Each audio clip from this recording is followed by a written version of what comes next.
also another method of getting access so that we can deliver meds. You can have 60 cc syringe, usually filled with fluid, or you can use something a little smaller. It's just to help you confirm, but you really need something to push.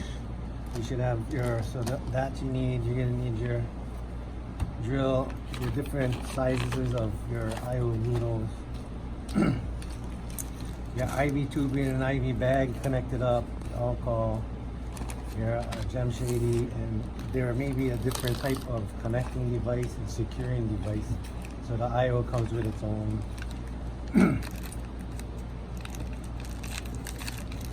So you'd start, if you're doing the low tech where your battery is broke and you don't have any type of access to this device, and you're concerned that you may not know how deep to go and you're not sure which needle that you have might work, you can always go back to low tech. Get your saline flush or IV prep, get your alcohol prep pads, you get your securing device, and if you don't have the securing device, then you use tape, material, and padding. The low tech device would be this. This is a IO needle. Gem shady. You would take this out. It allows you to size it. So I'm gonna remove this cap for now. This bottom is the base. It allows you to lower the length of this or increase the length of the needle that you need. The top here is that inner stylet. So this needs to be taken out. It's connected up in a fashion that this becomes this kind of boring drill that you would whittle into the bone as you puncture through the skin and into the bone. The site that we're gonna go for right now is this proximal tibial space. You're gonna stay far away from the round bone called the patella. We can't puncture through the patella with this and get good access. All we do is puncture the patella. So please stay in front of that round flat bone. Basically, you find that flat landmark just below the kneecap here. It's a nice flat part. You're gonna actually turn the leg inwards so that you can anatomically line this flat surface up. So you can imagine, I believe this might be on this side. So you kind of rotate this outward so that the flat surface pops up. And then 2 fingers below that ridge up there. So when you line up, it's 2 fingers below. You have everything all set up and ready to go.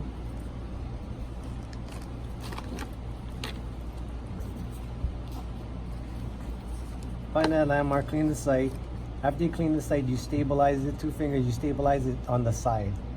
You can hold it from the bottom or you can hold it from the top, but you don't want to put it through behind.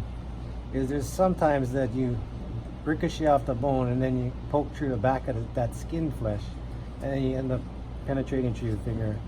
So stabilize on the top. Once you identify your site, clean it off. You make sure that it's all the way out to the top so that you get a lot of room to play. And then it's just this, as it's flat, perpendicular, you just place it against the skin, push till you feel the bone, and slowly, perpendicular, it's slow movement, back and forth, slow movement until you feel the next pop. And if you feel the pop earlier, all you do is you dial this down so that it sits against the bone. Basically, this should sit in the bone and not wiggle at all. That's how one of the things that you know that it's in is that when you place it in there, it's firm, it's snug, it's secure, it doesn't wiggle. It won't move around. You dial it down. If you keep dialing this down, you're gonna keep drawing out the stylet, so you're gonna remove it. So don't over twist it. Just make sure it sits flush against the skin. Now you can reposition in your hand. You're gonna hold this so you can take the top off. Withdraw this stylus that goes out into your sharps container. You get your flush device. You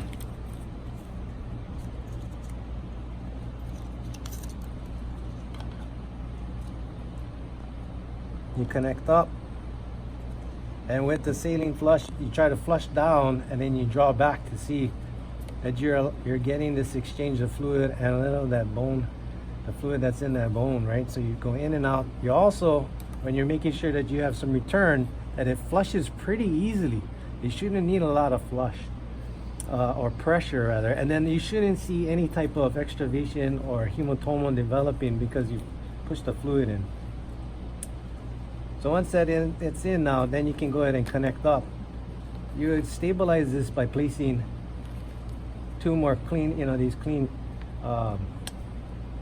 3-inch clings, and then you just go ahead and tape this down, or if you wanted to, you can just kind of use that Coban and just wrap it one time so that you can hold this in place. Basically, you don't want this to be moving. The rest of the tubing will come out, and you can attach it somewhere onto the leg so that if you were to pull on the IV tubing, the IV bag, this doesn't get pulled out. Again, they have the Easy IO ones that you can use for that Easy IO device. So here we did that one. Now, what would this be?